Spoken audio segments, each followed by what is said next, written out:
I'll ask everybody to rise. We're going to ask God to bless us tonight and bless Charlie. Dear Heavenly Father, we thank you for this evening, for the wonderful time that you've given us. We thank you for this day. And Lord, we ask you that you bless us tonight. We thank you for the blood of Jesus Christ that was shed for our sins to make us be righteous, to give us the everlasting life. And I ask you, Father, that you bless us this evening. You bless this hour that we'll have. You bless Charlie and everything that will be here in this building. Bless our children, Lord, that they may have a good education, that they may know you and follow you, that they may have the fear of God in you. In Jesus' name we ask, amen. Brief introduction. Do you want to say? Go ahead. Well, good evening, and thank you all for coming. And will translation be needed, or just everybody comfortable with my accent? Okay, thank you. A little background. I started out in 1963 as a school teacher, and then became deputy superintendent of a school district in Pennsylvania, and then came to Buffalo, New York, where I was assistant headmaster of a private school like Charles Wright, expensive private school. And I learned there how colleges, selective colleges, go about deciding who will go there. And I spent 7 years there. My boss, the headmaster, was the former admissions director of Harvard. And Harvard, while they don't have any problem getting people to apply, they even have a problem getting the kids they want. Now, you may have some of the kids that they want, but they can't find you. You have to find them. So that's what we're going to talk about this evening. And let's wait. Looks like we're getting a mass entrance here, which is wonderful. On how you can get your kids into a great college for oftentimes nothing. And let me start with an example of that. A young lady whose mother was not doing very well financially, but was running the farmer's market here in Federal Way. Some of you have probably been to the farmer's market here at one time or another. She had a young lady who was probably in 4th grade when I first knew her. But I told her when she got to 8th grade, since she was a bright young lady, that there would be wonderful opportunities for her. And so she did what I asked, and what you'll see me asking you to do here this evening. And she went to Stadium High School in Tacoma. And after 11th grade, Clarkson University said, "You come now." She never graduated from high school. This spring, she graduated from college. She had $250,000 in financial aid to go to Clarkson. She went to work for IBM. They gave her a $10,000 signing bonus to start there, and she makes $88,000 the first year. Now, why did this happen? She was a girl. She was interested in science. She lived in Washington.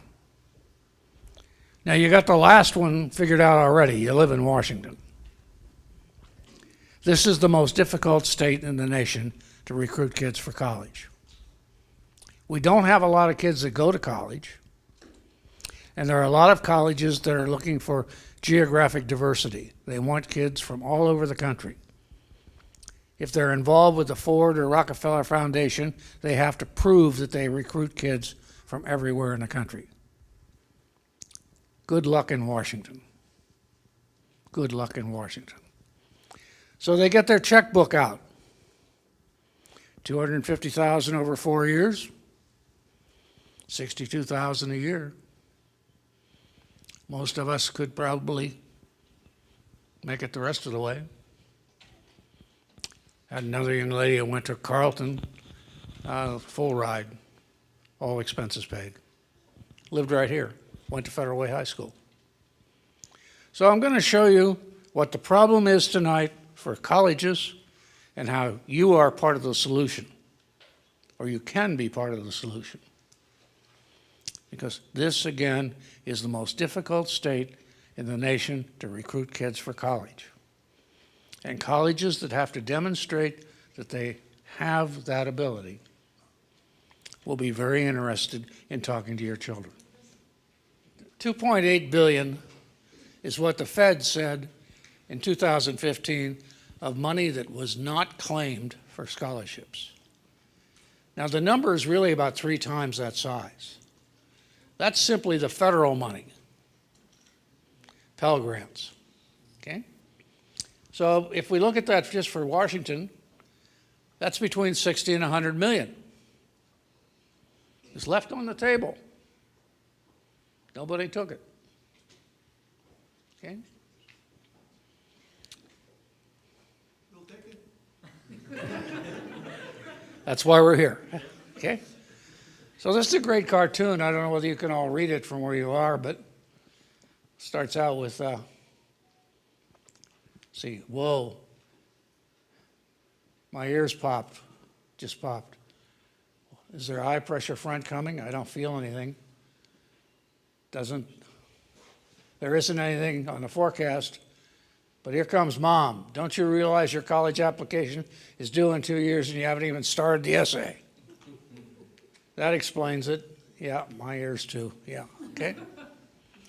So this is a process that cannot start in the junior year of high school. By then, half the money is gone. It needs to start in the 8th grade. It needs to start in the 8th grade. You need to get, if you want your kids to go to college, this has to be a goal of you and your child from the 8th grade on. And don't rely on the schools to do it for you. Their guidance counselors have a couple problems. One, they have 200 to 400 kids, and they work mostly with the kids that are struggling to get through school. Secondly, they're not very well informed in this. They don't have to take any particular courses on how colleges work. Many of your kids can't even tell you who their guidance counselor is. Okay? So here's an example. How many of you have young daughters in school? How many of you are familiar with Smith? This is one of the foremost colleges in the country. All girls. Diane Sawyer went there. Madeleine Albright went there. Hillary Clinton, which we probably don't appreciate too much, but she's a bright lady, went to the sister college to this one, Wellesley. Now, they have a recruiter that lives right here in Burien. She can't get into most of our high schools. And if she did get in, no one would come to see her. They've got lots of money. And they have a definite interest in recruiting from this state. One of the finest colleges in the country. So they hold a tea or reception, whatever you want to call it, every year in the fall. And they pass out checks to kids there. They're only collectible at Smith, but they're checks. So if your child is interested in the standard liberal arts education and is a girl, this is a place they ought to be looking at. Now, many girls would say, I don't want to go to a school with all-girl classes. Their classes are not all girls. They're in a partnership with Amherst College, University of Massachusetts, and Hampshire College, which are all co-ed. So there are kids in their classes from all those schools, and they can go to any one of those schools to take a class as well. So it's a great place. I've got a granddaughter who will probably go there. So here, These girls' schools were formed in reaction to the Ivy League, which was the Harvard, Yale, and Princeton. And here they all are, Smith, Mount Holyoke, Wellesley, Barnard, and Bryn Mawr. And you probably haven't heard of any of them. And yet, they're all well-funded. They're all very interested in getting kids from this state. And they're fine educations. Okay? So there they were. And down at the bottom it says here, if you've got a young woman grades 6 to 12, or the parent of one, you should be at least aware of what's going on here.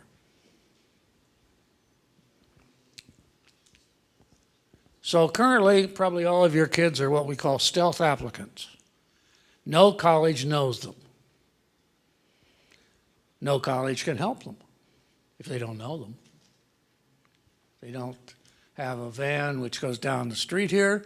They don't have a kiosk at the mall, and they're not knocking on your door. Works the other way around. You got to knock on their door. Okay? So it's not what college you know. It's what college knows you. How long have they known you? And why would they want to invest in you? Now, your kids are probably all bilingual. They're living in what state? Ooh, that's 2 out of 3 right there. Okay, you have attractive kids for many of these colleges, but they can't find you. You have to find them. And we're going to show you how to do that this evening. Okay? So are there colleges looking for you? Yeah, there are colleges looking for your kid. No doubt about it. By the way, I will send a copy of this to anyone that requests it afterwards. So, okay. Unfortunately, this is the way many kids are selecting colleges.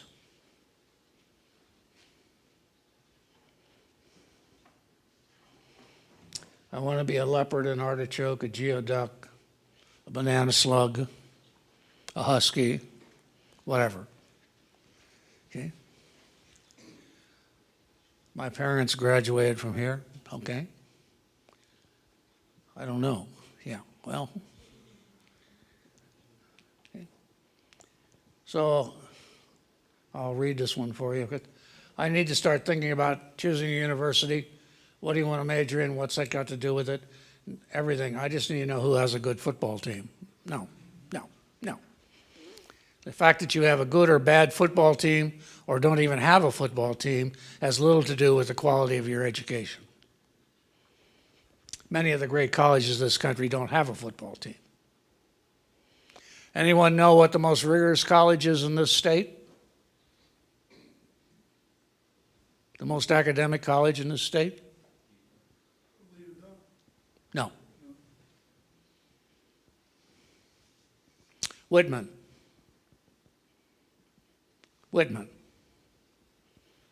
Okay? Now, what I've told you doesn't work very well for Whitman. They don't have any trouble getting Washington students. If you want to go to Whitman before you start your junior year, move to Maine. Then they'll be interested in you. But, okay? So this is the question which prompts that. You struggle with an answer to this question, right? Who can name a college that isn't an Ivy League, doesn't have a Division I athletic program, and doesn't have a geographic term in its name, besides Whitman? There are 1,000 of them. Some are the finest in the country in various fields. There are some that will reject a person who has been selected to go to Harvard. They'll say, that's not strong enough for us. Williams. So those are the kind of colleges that are looking for people. And Harvard does too. Okay? So a lot of kids never finish college because they haven't done the research on what college they ought to go to. Don't go to MIT if you want to be a poet. Now, MIT would tell you, you don't belong here. But there are other colleges that will take your money. Okay? So how many of you think you could graduate from UW in 4 years? The average is 5.5. Okay? How many of you think it costs more to go out to college out of state? Only the public colleges. It costs less to go to private colleges out of state. Okay? How many of you think that Washington has one of the highest acceptance rates at out-of-state colleges? I do. I'm going to pick on a college which I did this meeting. This is the second meeting I've done today. I'm going to pick on one called Bates. How many of you are familiar with Bates? Bates is not in Tacoma. That's Bates Technical College. How many of you are familiar with Bates College? Well, if you have kids that would be interested in foreign service, foreign trade, something like that, they have the highest pass rate on the Foreign Service Officers exam of any college in the country. Now, the admissions director there until 2 years ago, 3 years now, was a former student of mine. I'm so old, he retired. Now, he would tell me, and he wouldn't tell you, but he'd tell me, I want 60 kids from the Northwest every year. I've got money to buy them all if I have to. I was never able to get him any more than 15. One of the finest colleges in the country, if you're interested in international relations, foreign trade, any of those kind of issues. And again, you've got a bunch of multilingual kids here. Bates. Well, where is it? Well, it's in Maine. Okay? But because he's involved with Rockefeller and Ford, he has to demonstrate that he gets kids from everywhere in the country. Okay? So you're part of his solution, maybe some of you. Not his, he's retired now. Okay, so if you met the academic qualifications for Bates and you lived in Washington, you're going to get in. There's no doubt about it. Don't have enough applicants to even fill the positions. How many of you think that most freshman classes at UW are taught by professors? You're right, they're not. They're taught by graduate assistants. These are people who have just completed their bachelor's degree and are working on a master's degree, and they're getting funding for teaching these classes. How many of you have been in Meany Hall? Seats 600. If you're going to class there, bring your binoculars and your oxygen mask. Because if you're in the back row, you're 100 feet higher than the professor. Okay, Ivy League schools actually do not charge tuition to some kids, and we'll talk about that. Okay? So here's UW's graduation rate, 4 years is 63%. Western Washington is 40%. Gonzaga is 73, Whitworth is 64, and Whitman is 79. Now in Whitman's case, they say if scheduling is the reason you can't graduate in 4 years, we will pay for the fifth. UW has a similar policy, except they just changed the we to you. If the scheduling is a problem, you pay for the fifth. Okay? So again, are there colleges looking for you? Yes, there are. Lots of them looking for you. So Loon, where did you go to college? I didn't. What stopped you? High school. So if we don't get high school right, then there's very little interest in the colleges in your child. So you will have to be the guidance counselor. And I'm going to show you what you need to do here shortly to make sure that your kid is getting the right courses to make them desirable for colleges. Because basket weaving doesn't work. Okay? So that's the trouble with school. It interferes with my education. Okay?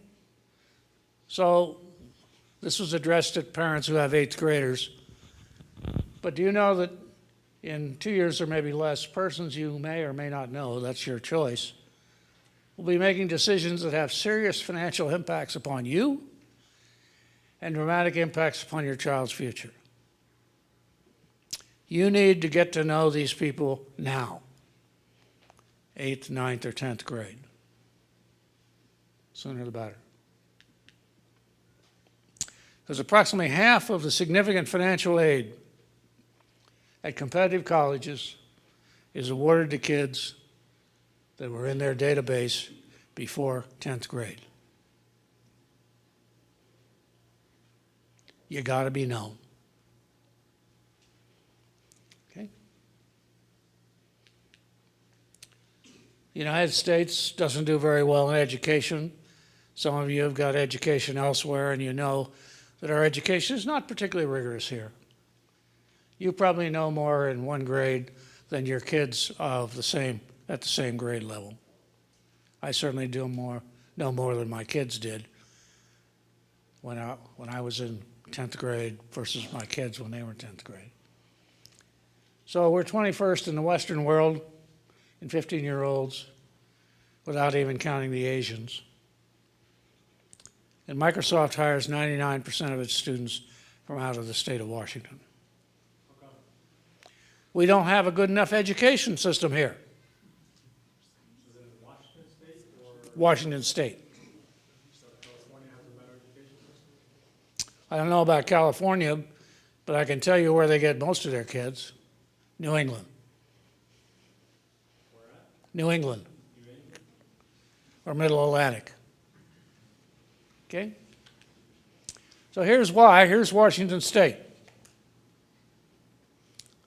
I'll leave the slide up long enough for you all to read it. It's not very encouraging, is it? So now if you're a college recruiter and you have to come out to Washington to find some kids, it's going to be tough. Because most of the parents around here have left it up to the high schools to pick the schedule for their kids, and their kids have decided what schedule they want. Their most prominent priorities are, I want to be in classes with my friends, I want to be in the right lunch period to meet some other friends, and I want to avoid certain teachers.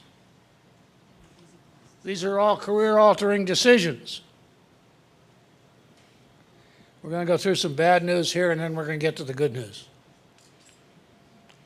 And you can check your high schools in any of these places. So this is 2015, and they're talking about the SAT. In 2014, fewer than half of Washington students who took the SAT, that's not half the students, that's half who took it, were considered college ready.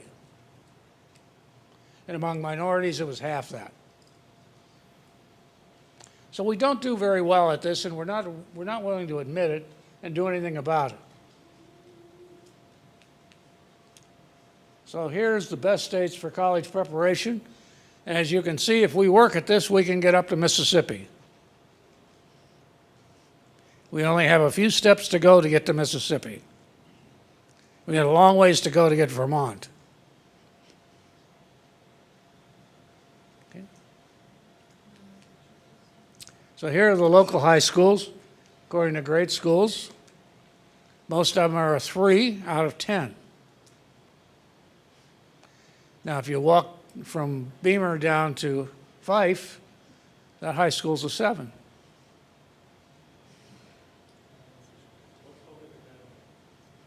What is the public academy? It's a school here in Federal Way. Yeah. Yeah, right across from the hospital. Okay. Yeah, do you, any of you that have 6th through 10th graders, public academy is an option. Public academy. Okay. Now the school district doesn't want to tell you about it because, it might have to grow. Okay. So in 2012, Seattle Times put out these figures. Nowadays, this is about 100,000, but look at that as 79,000 and 12,000 graduate from college. Those aren't very good numbers. So according to UW, of 100 entering the 9th grade, 31 won't graduate from high school, 34 won't enroll in college. We're up to 65%, right? Another 10 will not be back for the second year. We're up to 75%. And another 7 will not finish. That gets us up to 82%. Leaves us with 18% that will. Okay. If it isn't important in the home, it isn't going to be important. Okay? So here's the Gates chairman at UW.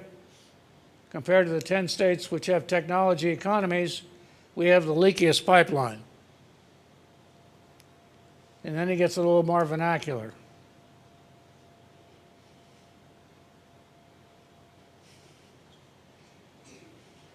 We just don't do this well, and we're not willing to admit it. Education Week, which is the national newspaper for education, ranks us as an F in college readiness. Who's responsible? Well, according to the superintendent of state of Louisiana, he's been to Denmark, and he says parental influence on test results is 5 times that of teachers. Now, I've been to Denmark too, and I've tasted the water there, and it doesn't taste any different. So it isn't the water. Okay? So if it's not a concern in the home to do well in school, it certainly won't have to be a concern in the child's mind. Trust me, it wasn't a concern of mine until my parents made it a concern of mine. Okay? I'll skip that one. So here's interesting. Here's the college readiness for the 5 high schools in Federal Way. As a district, 11.2%. That means 9 out of 10 were not ready for college, right? If you look at Federal Way, it's 19 out of 20, right? Okay. And yet we call them all scholars. Takes a new definition of scholars. Okay. And this was Governor Gregoire suggesting what is true.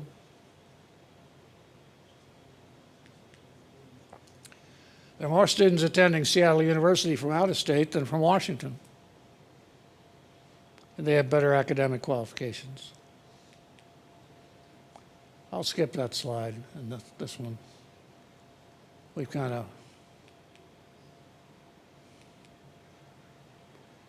So the former president of University of Washington says, we lead the country in science and engineering, but you're one of the states at the bottom of the production of engineers. Okay? Sons and daughters of Washington will be washing the cars of the people who come here for the best jobs. And the president of Central says pretty much the same thing. Says, come to Washington, we'll give you a job, we'll provide people who will mow your lawn. So this is a quote from Harry Truman. I suspect some of you know who Harry Truman is. I have asked a lot of kids who Harry Truman was. They don't know. Okay? Many of you were not here when Harry Truman was around, but nonetheless. Okay, so the good news, which I've alluded to all along, is it's very hard to find kids who are doing well here to attend some great colleges. Now, I'm sure in a lot of your homes, education is considered important. Okay? So, as one recruiter said to me, A trip here is like a trip to the Northwest or a trip to the desert. Hard to find kids. Okay? Now, this is what happens in a New Hampshire high school. I've yet to figure out any high school in this state that does anything like this. This is making parents aware of the situation and what can be done. We don't do that here.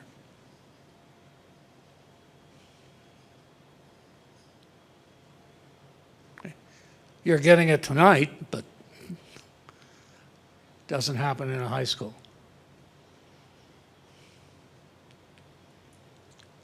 So here's an example, Bowdoin College. Anyone heard of it? One of the best in the nation. Lots of money. Again, would be willing to spend it in Washington.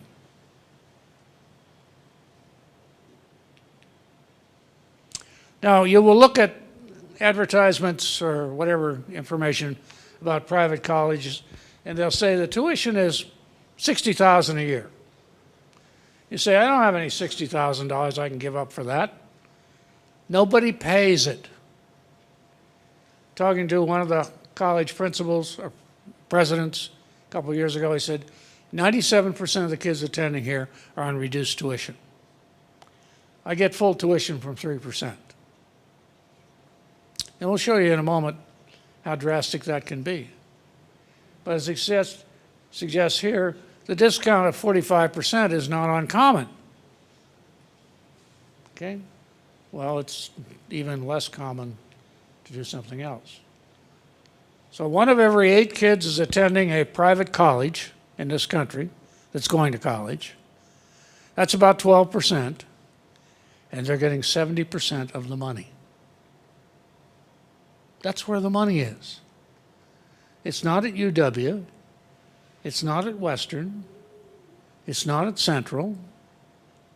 They don't have the kind of funding that these colleges have. Now, a perfect example of this is, I was on the school board here for 7 years, and about the third or fourth year I was on there, I noticed that the best science college on the West Coast was coming to Jefferson. Anyone know what that college would be? Harvey Mudd. So I went over to see how that all worked. It turns out I knew the guy from back when I was back east working. We sat there for 2 hours and talked. Nobody from Jefferson came to see him. The finest science and engineering college on the West Coast, and no one came to see him. So I had an appointment with the editor of the newspaper after that, and I mentioned this to him. He says, Charlie, it's obvious. He says, there can't be a college called Harvey Mudd. That's a ridiculous name for a college. Well, it's M-U-D-D, and that was the guy who donated the money to start it, but it is a college. It is one of the best science and engineering colleges in the country. If you have kids that are interested in that, you probably should let them know they exist. Okay? So evidently, Larry the Cable Guy's motto works pretty well here. Hard work pays off in the future. Laziness pays off right now. Okay? Now, Whitman is probably the most expensive school in this state, and yet the average indebtedness is no different than going to UW. Whitman's got money. UW doesn't. And Whitman guarantees graduation in 4 years, or they pay for the 5th. Okay? So education is hard work, not play. Its rewards are seriously informed, wide-ranging attitudes towards real life and the beginning of a great adventure. Without an education, as many of us know, it's pretty tough. We used to say when I was a kid, ditch digging. We do that with mechanical means now. We don't do that with a shovel. Okay? So at the bottom of all my emails, I have this quote. Getting your child a quality education is not a spectator sport. You can't sit in the bleachers to make this happen. You have to get out and play on the field.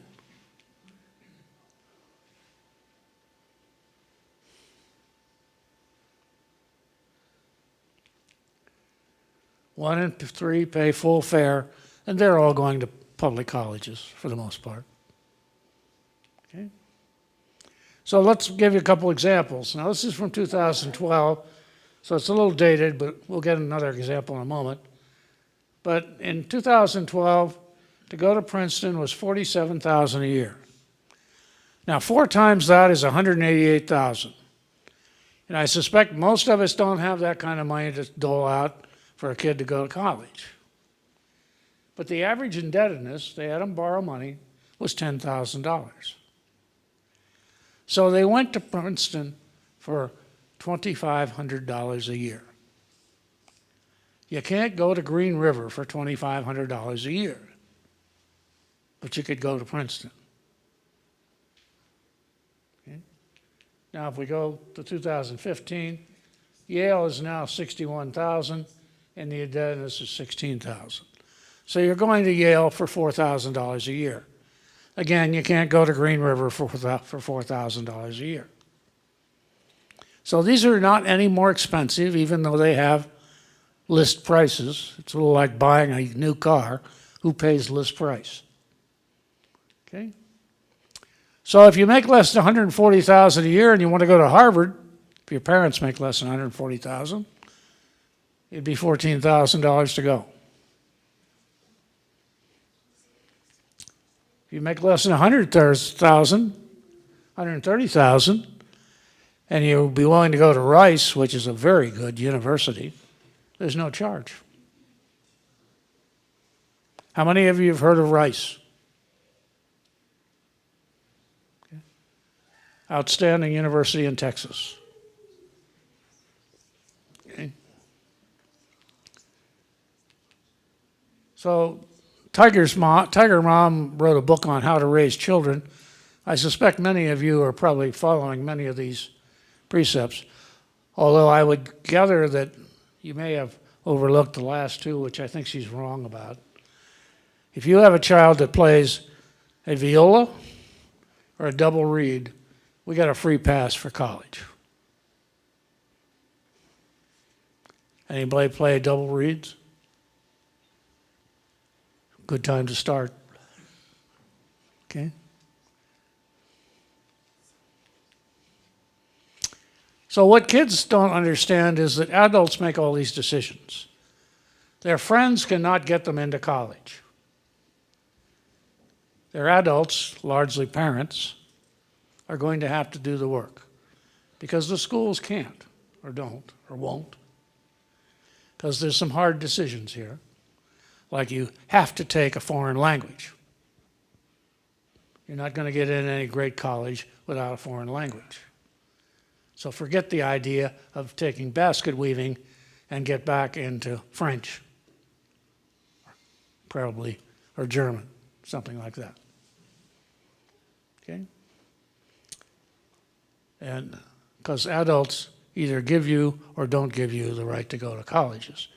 I do the admission interviews for 3 colleges in this country, and we'll look at those questions in a few moments here. And the early bird gets the worm. Now, the kids will say, I don't think I'd like to taste of worms. I don't think I've ever had to see anyone force feed a worm to a bird. They seem to like them. Okay? So how do you become a desirable candidate? You pick the right course of study in your high school, and this is where we go wrong. We simply send the kid off to talk to the guidance counselor, and the guidance counselor doesn't know anything about the kid, never met the kid before, and 3 minutes later they have a schedule. Well, I want to take this because my friend's taking this, and I want to be in a certain lunch period. If you want to see this in action, go down to the high school on the first day of school. There's a lineup from here clear out to the parking lot of people trying to get into the guidance office to make a schedule change. And they haven't even started school yet, but they discovered their friends weren't in that class. And then you'll hear some interesting stories about why we need to change the schedule. It won't have anything to do with the friends. Okay. Then you make sure that the colleges know that you're doing this. So what's the right course of study? Well, the best one around here, for most people, is the International Baccalaureate Program. This is offered at several high schools: Tacoma, Federal Way, Kent, Highline, all have the International Baccalaureate Program. Okay? But this, again, is something you would have to select, and you'll have to talk to the guidance counselor. So I say, when you're talking to a guidance counselor, you bring in a 2x4 about this tall with a nail sticking out through it. And you start going like this and saying, I want my kid in the IB program. Do you have any questions? They'll get the message. They don't like it when I say that. Okay? And so what will not impress them and doesn't work well: honors courses, college prep, and running start. Because they're not interested in transfer students. They want you there for the freshman year. Okay? On top of which, running start, we don't know what that really is, because there's really no criteria for that that's been established that anyone can understand. I've taught in community college for several years. There's nothing said to us about what has to be taught in running start. So, okay. I was on the school board here. I was sitting in a coffee shop one day. A lady came up to me and was raving about one of our high schools. I says, is your kid taking any AP classes? Because that's what they offered there. Oh, yes. Which ones? AP, PE. So I'll give the kid credit for this. He's a good salesman. He's convinced his parents that there's a course called APPE, and he's taking it. Some of us on the other end of the scale, we don't think there is one. Okay? So what do you need to do? Well, first off, you need to get your kid a business card. You can buy the stationery for it at Staples, run it through your printer, and get some business cards. Only about 25 of them, because you're going to want to change them as you go along. Business cards that you can hand to a college recruiter. My name is so-and-so. I go to this particular high school. I'm interested in studying this when I get to college. And if I've done anything in that area, put that on the card too. You don't have a lot of space. Okay? Because these people are hungry to find some kids. They'll be in touch with you if you have a business card. Okay? We've got a college fair coming up in April in Seattle. You should be there, and you should be passing out business cards to people that you want to know better, want them to know you better. Yes? Is this starting high school, passing out the cards, or middle school too? What grade? 8th grade and up. Eight. Yep. Because by next fall, your 8th grader will be in high school. And the big college fair is in October. Okay? Second, have your kid take the PSAT this year. Now, the schools will tell you we only give that to juniors. Get your 2x4 out with the nail in it. Go in and tell them you want your kid to take the PSAT. They will say, it won't count. I don't care. I want to know how well they do on this test, because I can't believe your report cards. But colleges won't be looking at your report card. They'll be looking at your SAT score. Then the next step will say, well, it'll cost you $15. Get your wallet out and hand them $15.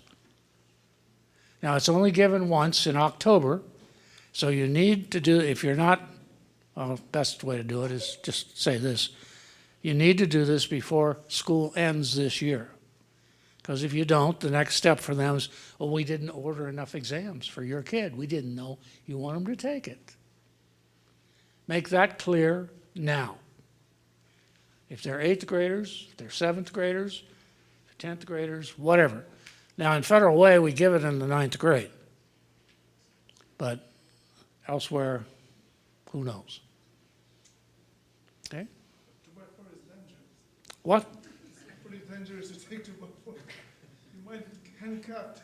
Well, if your kid is 8th or 9th grade, it's scored as though they were a 9th grader, not as though they were a junior, which is where it really counts. But if you take it in the 8th or 9th grade and you do very well on it, you're going to need a larger mailbox because there are going to be people hunting you, which is good. You're in season. Okay? So how do you pick a college? Well, first step is, what do you want to study? Because not all colleges are good at everything. So I say, don't go to MIT if you want to be a poet. And I'd certainly recommend a lot of other schools that you wouldn't want to go to if you want to be an engineer. I wouldn't want to go to Harvard to be an engineer. They don't have a very good engineering program. They'd even admit it. Okay? Because right across the street from them is MIT. Okay? So what colleges are known for this? And I'm going to show you how to figure that out. And then which of these colleges have an adequate scholarship program that can afford you? Okay. So Dad, I've been looking at about careers, thinking about careers, really, and I don't want one. Well, we got to get over that hurdle.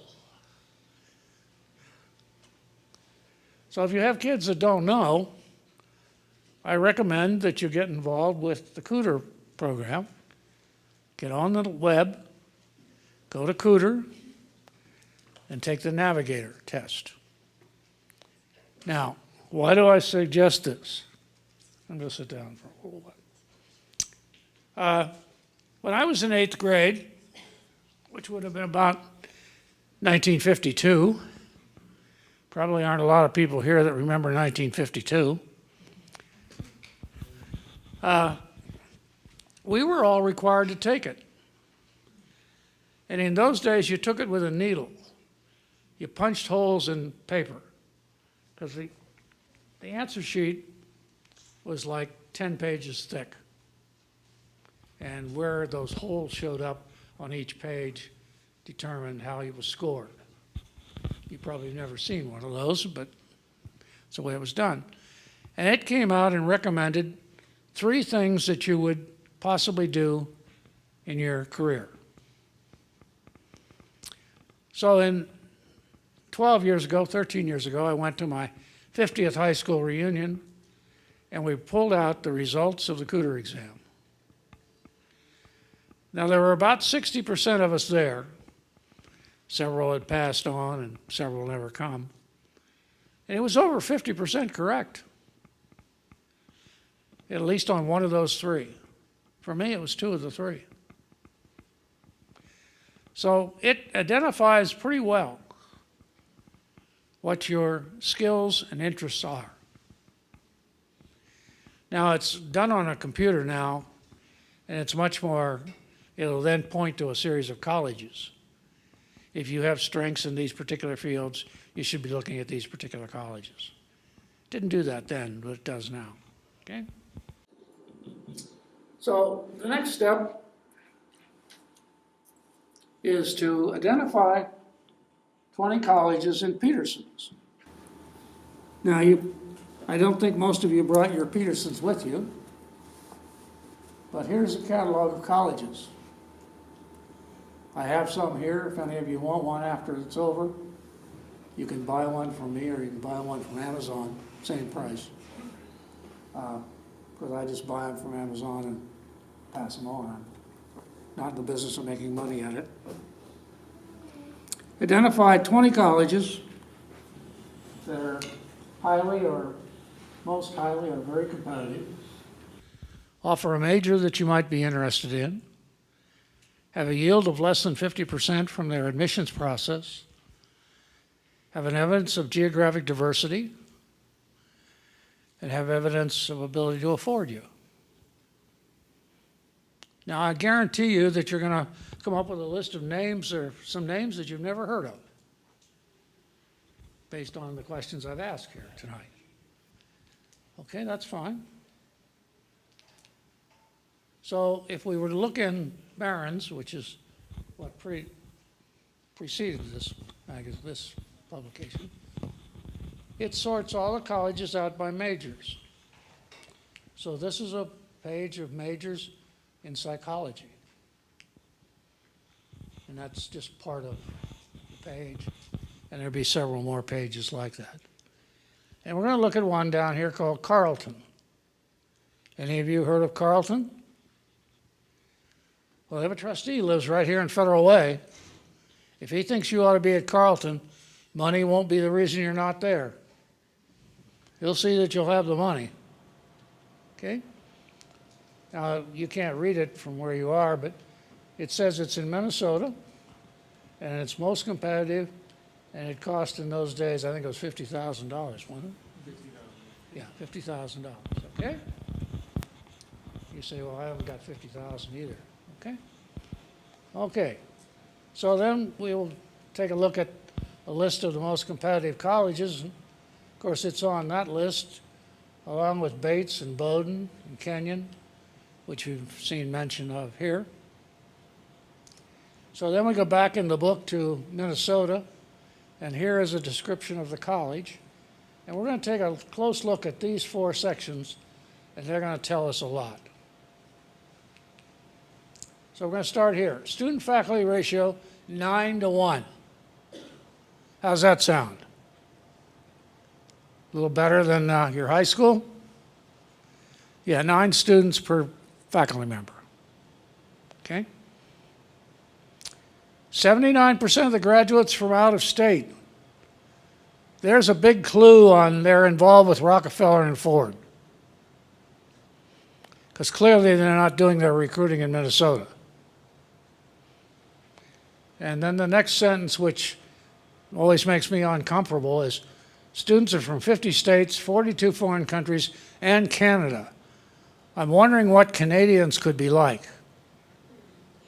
They're not a state and they're not a foreign country. Well, what? Yeah, another galaxy? What are we talking about here? Okay. So there will be some risks involved in going to Carleton because there'd be Canadians there, and we're not sure what they might be like. Okay. Okay. All right. 3% do not continue beyond the first year. That's an unheard of dropout rate. 3%. And 93% will graduate. That's an unheard of completion rate. Okay? So they know what they're doing. Okay. So then if we take a look at their financial aid section, it says 77% of all graduates, 86% of all continuing students receive financial aid, and the average freshman award was $32,000. Now, it's a $50,000 school, and the average award was $32,000. Now, we know something about averages. Half got more. The half got more are notably mostly people we knew before they were seniors or juniors in the school, in high school. Okay? We knew these people, and we wanted them on campus, and we bought them. Okay? So clearly they can afford you. So how do they do in admissions? Well, they had 4,784 that applied. They accepted 1,459, but only 500 showed up. So they're having trouble getting kids. Now, the others did not go to college. They went to some other college. Okay? Probably one that didn't require 2 pairs of long underwear, because this is Minnesota. So here's how we get involved. I've said to you all evening, it's not what college you know, it's what college knows you. You get your child to write this very complicated letter.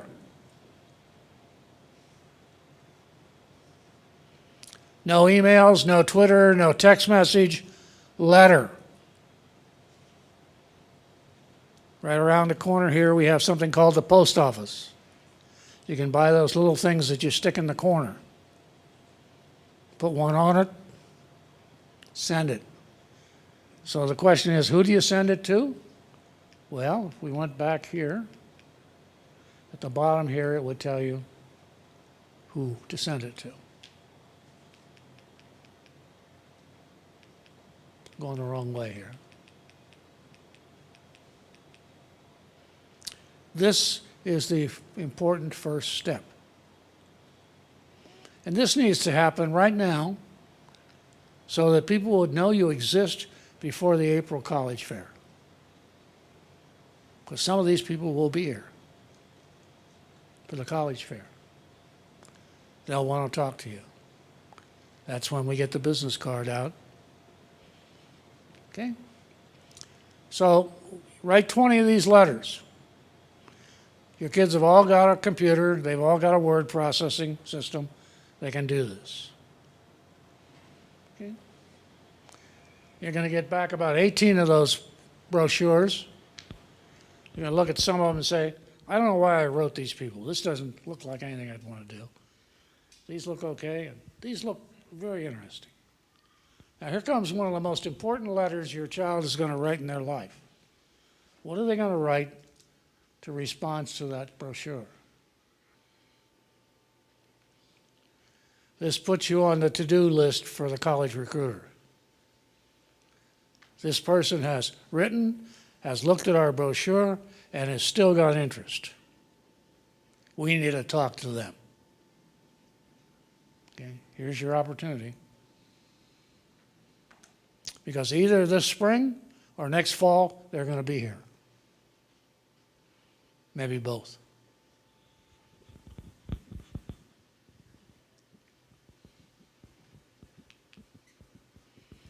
So here's where we need to be. Does the admissions office have a file on your child? Do they have any evidence of continued correspondence? Any evidence of your participation in local events, alumni meetings? Any other evidence of interest in the school? Because when they're sophomores or juniors, you need to be visiting the school. If you don't have an Alaska credit card, get one, because you get a companion fare for $100. So 2 of you can go anywhere in the country for the price of 1 ticket plus $100. Okay? Well, I kept using Barron's and they're out of print, so we use Peterson, and all the information is in there as well. So a couple final subjects to discuss here. 3-2 plans. Many of the great liberal arts colleges are also great places for engineering, believe it or not, because they have a relationship with engineering, medical science, law, shouldn't just say engineering. They have a relationship with those kind of colleges. So if you went to Carleton, if you wanted to be a rocket scientist, the place to go is Caltech. But Caltech only takes about 200 freshmen a year, and if you had any wavering thoughts about it, they don't want you. They're pure rocket science. However, if you went to Carleton, as an example, and majored in science and minored in, say, English literature, because your other thought was to be a poet, after 3 years, if you're still interested in science, Caltech is interested. They'd like to have you for 2 years, You'll get a Bachelor of Science degree from Caltech in Astrogeo something or other, and you'll also get a Bachelor of Arts degree from Carleton. Double degrees. Now, again, many of the great science, engineering, medical schools have these kind of relationships with some very fine liberal arts schools. Get all the basics done at the liberal arts school, and then we'll put you in the specialized labs for the whatever else. So, United World Colleges. How many of you have 8th through 10th graders? Okay. Now, there are 13 of these colleges, and these are colleges in the, excuse me, in the same sense as what you may have seen, because most of you, I think, have got some experience in Europe. Charlie, in the microphone. Yeah, is that better? Okay. Yeah, okay. Most of you have seen colleges in Europe or in Canada or maybe somewhere else. But this is the only country I know of where you can get a 4-year degree from a college. Everywhere else, a college is something less. You have to go to a university to get the bachelor's degree, as it's called, okay? So they're using that term, college, in this sense. Now, there are 13 of these spread throughout the world. One in the United States is in Montezuma, New Mexico. There's one in Canada. I don't know quite what goes on there, but they got one there. And there's one in Singapore. There's one in Hong Kong. There's one in Wales. There's one in Italy. One in Swaziland. One in India. I don't know them all. Now, they're looking for kids after 10th or 11th grade to come and attend school there. The school is free, no charge. Now, the one in New Mexico is in a former railroad resort hotel, probably built in the 1890s, big stone castle. And they have 200 kids there, 100 of which are Americans, and 100 of which are from somewhere else. You go there for 2 years. It's a full IB program. It is the International Baccalaureate headquarters in the United States. And it's free. And after you leave there, you'll be admitted with third-year standing at the university of your choice. Now, these kids are going to London School of Economics. They're going to Cambridge. They're going to Oxford. They're going to the Sorbonne. They're going to, what's the school in Canada? Well, anyways, Harvard, Princeton, Duke. Can't remember the name of the school in Canada at the moment. In any event, they go there on a full scholarship. They get $10,000 a year in spending money, transportation money, to go to these schools. Now, they accept 50 Americans every year. It's a 2-year program. And there's only 350 applicants. Now, kids who have been involved in what I've been doing here, I've been doing this since 1999, 6 of them have done this. And it's worked out very well for them. If you want to see how this works, and you're willing to take the risk, there is one in Canada, and it's located about 15 miles west of Victoria. So you have to go to Victoria, which is just crawling in Canadians, and you have to work your way through that and get out to an inlet in the Strait of Juan de Fuca, where they've got a set of power boats, and they've got classes on rafts that were part of the World's Fair when it was in Vancouver, because they are managers of Race Rocks National Park for the Canadian government.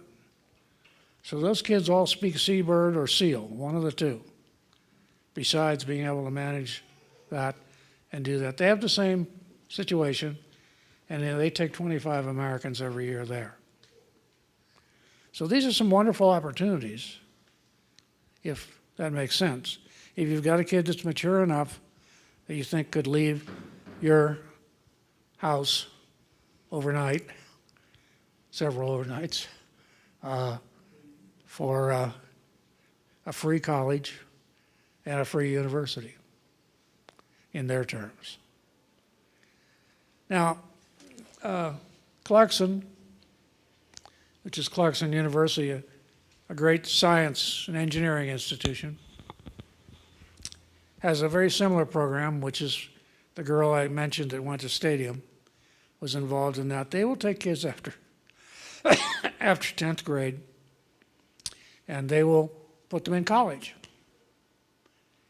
Simply put them in college. They take college courses. They graduate from Clarkson in 4 years. So they're either 11th or 12th graders by our measurement, but they're graduating from college a year or 2 years earlier. And we've had 4 kids at Simon's Rock and 3 kids at Clarkson that I'm aware of that have done this.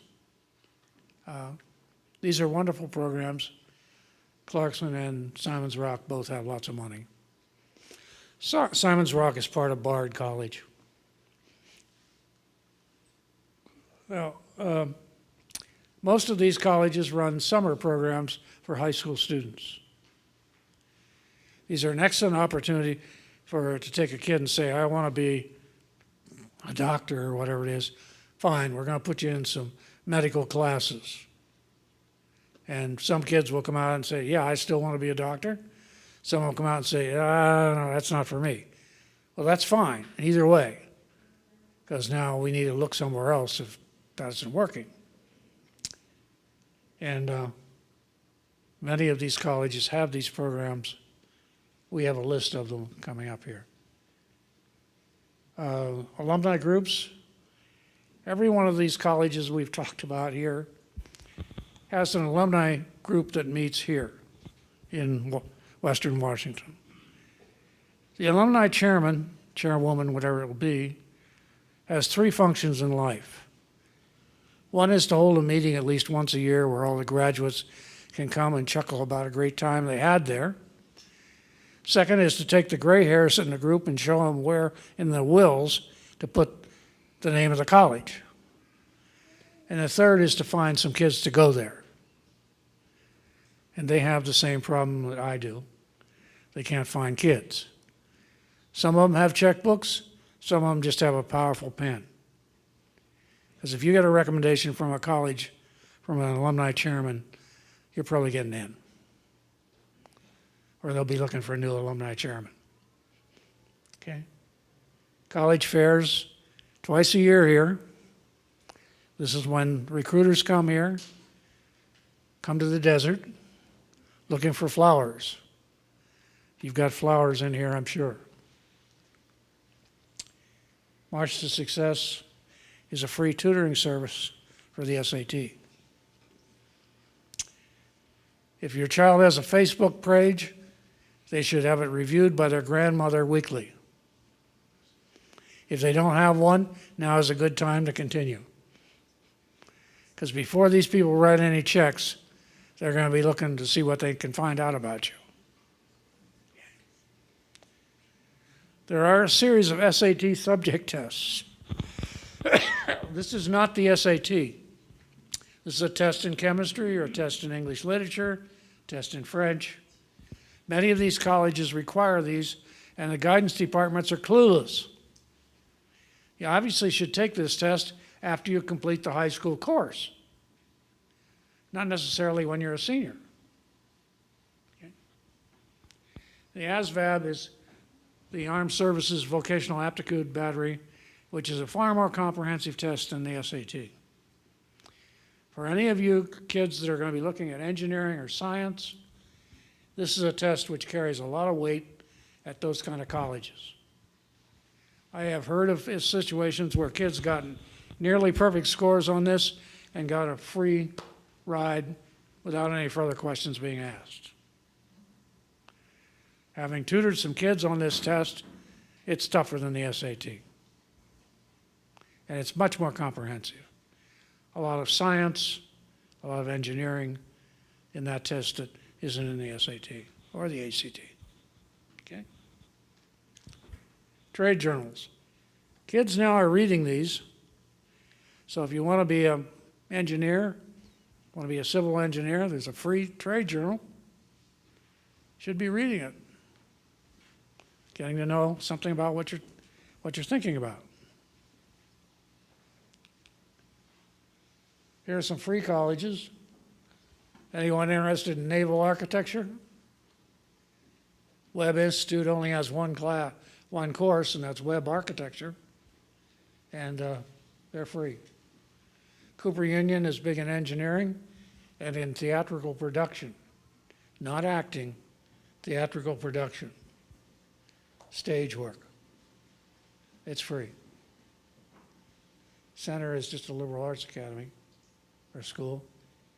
College Board and Princeton Review both offer blogs that are of some interest. Here's where you can find all the summer programs. Now I have a blog, and you can get on it. All you have to do is send me an email. Say, I want to be on the blog. And when I see something that has validity in what we're talking about here, I post it on there. There are probably 300 postings on there already. You can look at any of those if you're on the blog. And you understand that I can only send that request once. So when I send it, you have to find it. It could be in your spam file. It could be in your inbox. Can't resend it. Google won't let me do that. That's badgering. Okay, so as I say, I do interviews for 3 of the more competitive colleges. Here are 4 of the questions that are used. And the second one is often deer in the headlights for kids. First one is often deer in the headlights for some kids. And the third one has been added because of the trade journals.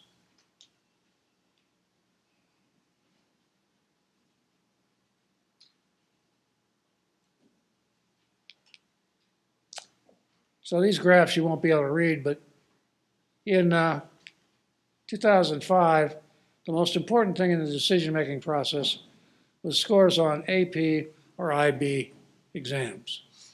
That was followed by SAT scores. That was followed by general class scores and class rank. And demonstrated interest was clear down here. So let's go to 2009.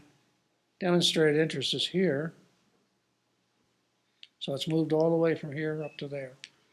And again, all 4 of these are really the same. You're not going to get high AP scores and not have a high class rank. Or not have those first 4 items. They're all going to be 1, really. Or else we need to question your high school.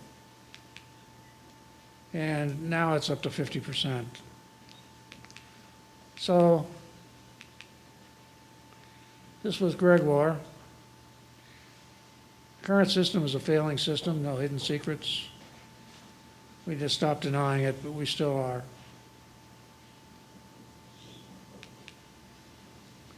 This is the test we looked at.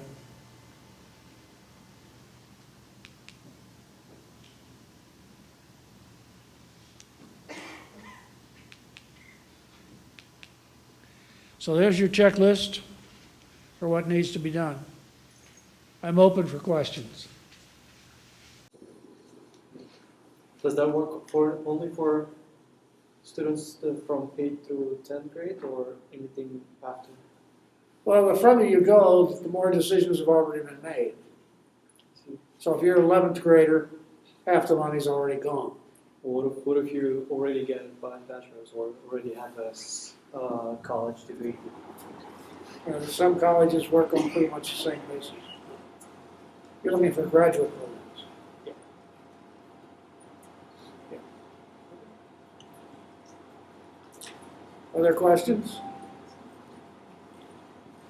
If in the 8th grade your child receives for 4 years scholarship, what that means, the letter from the school? I'm a little hard of hearing, so once more. If your child in 8th grade receives the letter from school saying that your child has 4 years of scholarship, what that means? They've already said that to you? So you just filed that with the school, and what did you do with that letter? I would be surprised that any college is sending you as an 8th grader, or you as a parent of an 8th grader, any admissions It says scholarship. scholarships. They're prepared to offer you a scholarship for 4 years. 4 years. Boy, I'd certainly be following up on that. I mean, But that's, it doesn't necessarily mean it's a full 100% paid, right? I mean, there are different scholarships. well, I don't know what's being said, but Yeah, and they asked me to return it to school ASAP because you have to return it by the end of the 8th grade. I'm a little reluctant to believe that that's reality. It's for which is the application form to fill out for the scholarship. Well, it wasn't for. What college is this? Well, this is middle school. It's a Rainier Middle School in Auburn. Well, that's a public school. In public school. There's no scholarships at a public school. No, they just, But why they send you a letter like your child qualifies for 4 years? it's qualified, so they look into. Oh, you're talking about the college, she's talking about the college bound program, Yeah, Yeah. exactly. which is 4 years of tuition at any state school in this state. No room or board, $500 for books and tuition, that's all. Yeah. No room or board, nothing like that. Okay. And that's true for every kid that has at least a 2.0 average and hasn't committed a felony in the state. I helped write that legislation. So I know. You're talking college bound, yeah. All of your kids are eligible for that if they're in any school in this. It's supposed to be. If you file before they enter 9th grade, before they leave 8th grade. They have to file that before they leave 8th grade, and then they have to follow up on it, yeah, okay? That's only part of your expense. I'm talking about a much bigger pie here. Yeah. Any other questions? How difficult is it to obtain scholarship for student after graduation from private school? So the child was in private school. There's a microphone. So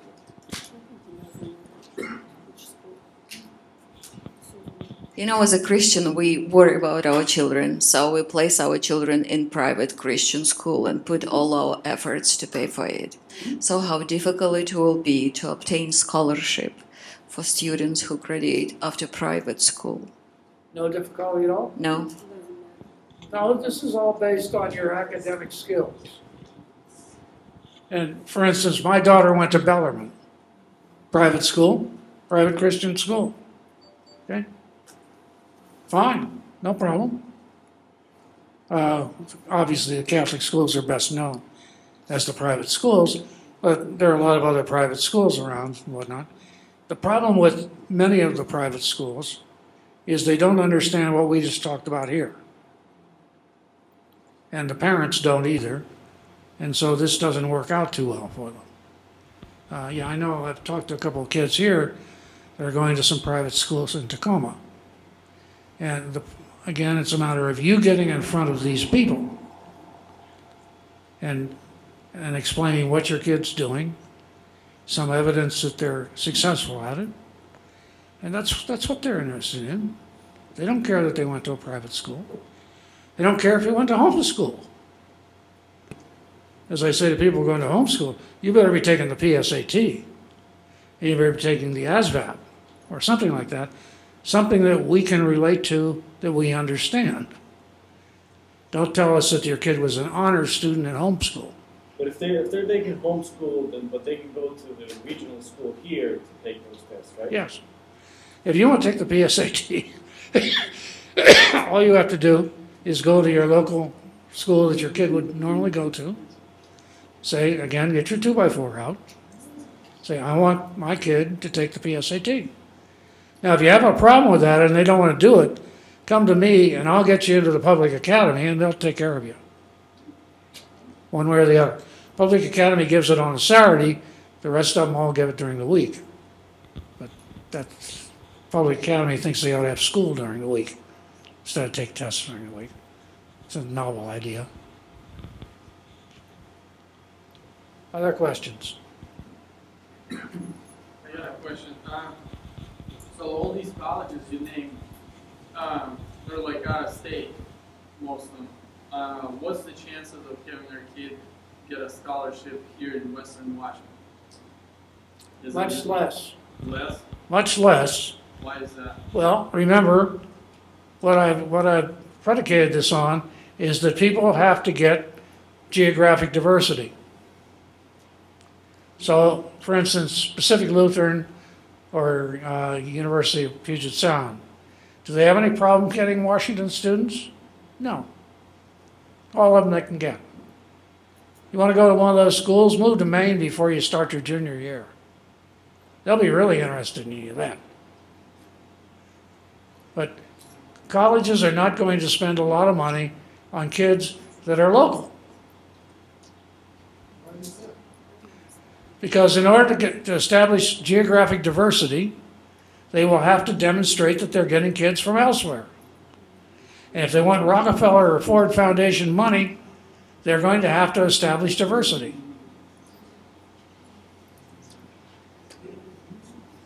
So that's a big issue.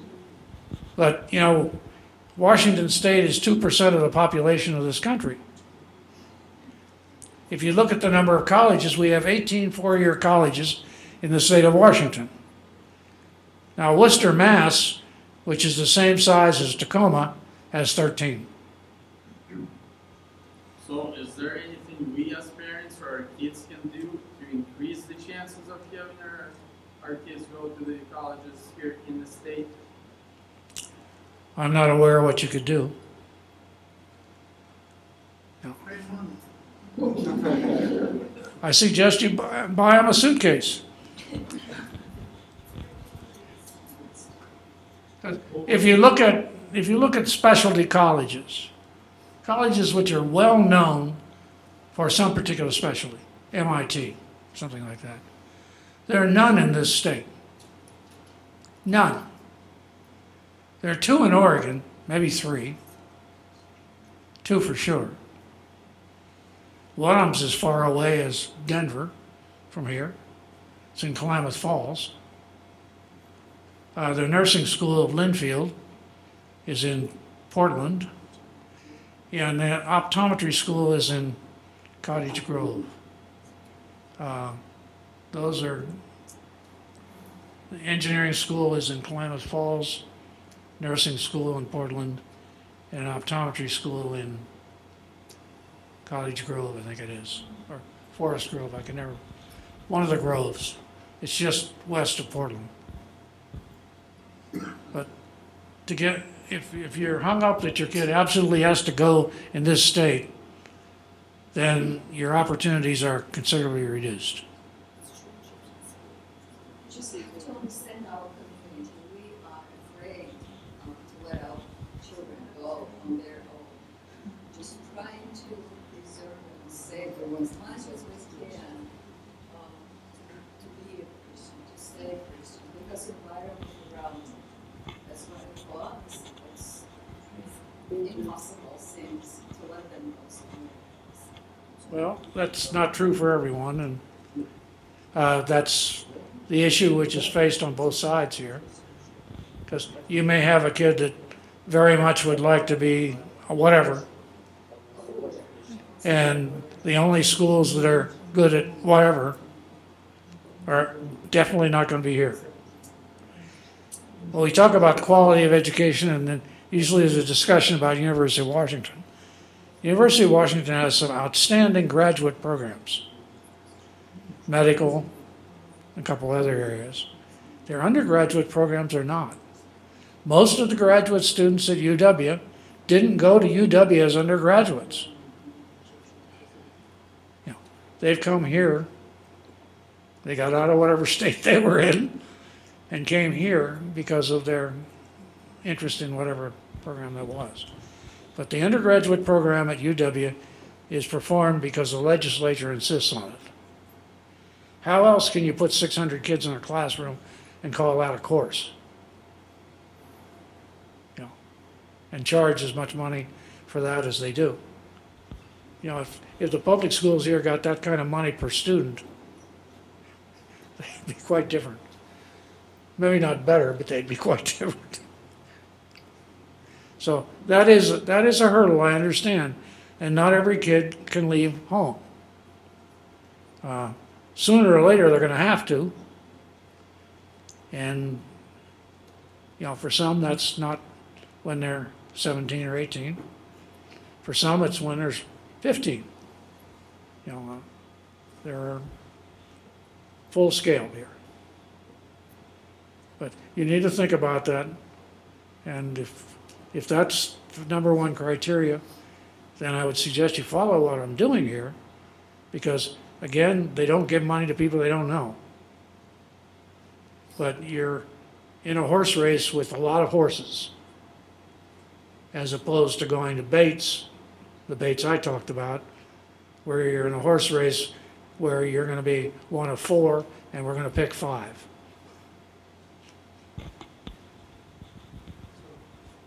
Which colleges would you recommend for civil engineering? Which colleges would you recommend for civil engineering? For what? For civil. Civil engineering. Civil engineering? Well, I do have a recommendation, and you're going to say, what? You're going to say, what did he say?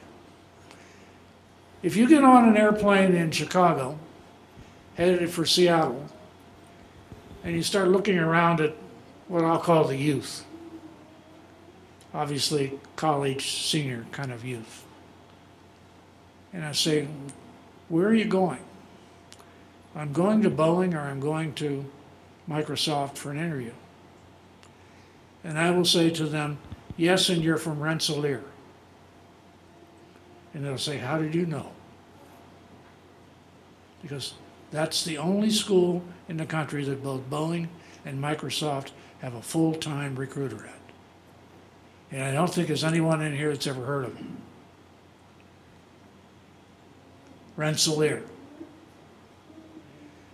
I would name also Rochester Institute of Technology, Stevens Institute, Lehigh University, Worcester Polytech, Clarkson, all have outstanding civil engineering programs.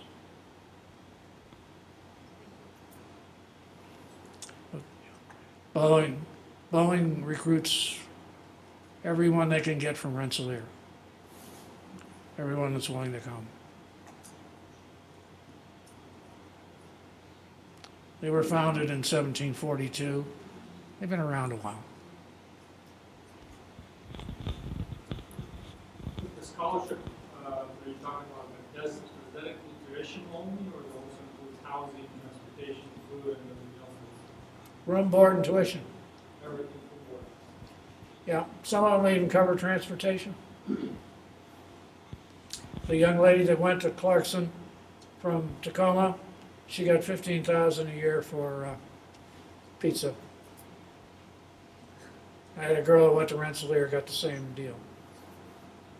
If you've got a girl that's interested in engineering, there's no reason to pay to go to college. If you have a girl that's interested in engineering. There are lots of great engineering schools that have a gender problem. And so they will provide whatever money it takes to buy females. And there are a few girls' schools that have changed to co-ed, and they're trying to buy men too.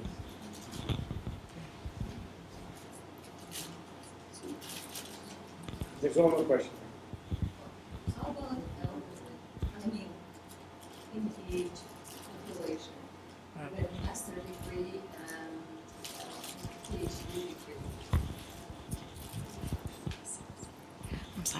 So, for example, for people who are older, we're talking about younger generation, but for others who wants to obtain master degree or PhD degree, is there any scholarship available or not, really? There are some around, I'm just not very familiar. But I know in many cases that many colleges are looking for 40-year-olds, 45-year-olds, who have got some background in something and are now interested in doing something. If you look at the average age at a community college now is 29. Now you'd think that there are no 3-year-olds at a community college, right? So the youngest ones there are like 16 in a running start program. And their average age is 29? So the community colleges are not really serving what we thought they were serving. Because the 16, 17, you would have thought that they'd be 80% 16 through 20-year-olds. That can't be true. Not when the average age is 29. It was a question about older people. But what about students or people who are 17, 18 years old? And then again, scholarship, the same that you talked about a lot. You better get to know these people right now. You know, the post office will be open tomorrow morning. Are you going to have some letters in the box? You know, time is not on your side. As I say to people, I hold a meeting, as you know, on the second Sunday of every month at 1:30. And next month it'll be on Easter, and the following month it'll be on Mother's Day. I point out there are no holidays in the college admissions calendar. Every day counts. And every day is a count down, not a count up. I probably can maybe answer your question. There is a book like this about scholarships, and it's all about scholarships for all ages. You can there is a titles, and you can find the professional major you're interested in, and there is a lot of scholarship that you might find for yourself. Maybe some of them are still available. It's in the library. Not this one, but like this. It's thick, and you can find the alphabet, whatever you're interested in. Yeah, I have some here if you want to buy some. So.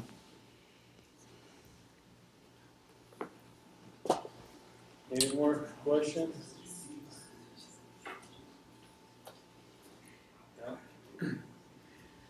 Okay, well, I'd like to thank everyone for coming, and thank Charlie Hoff for the presentation. You guys could always reach him. There's an email address, and I have his contact information. If you need to, you could come up to me. And I'd like for us to pray, especially for our children, right? For the education and our schools, everything that is going on around in our state, that God will bless all children so that they would be raised knowing God personally, and even when they go into higher education in those colleges, so that they would remain in faith. Let's pray. Dear Heavenly Father, we thank you.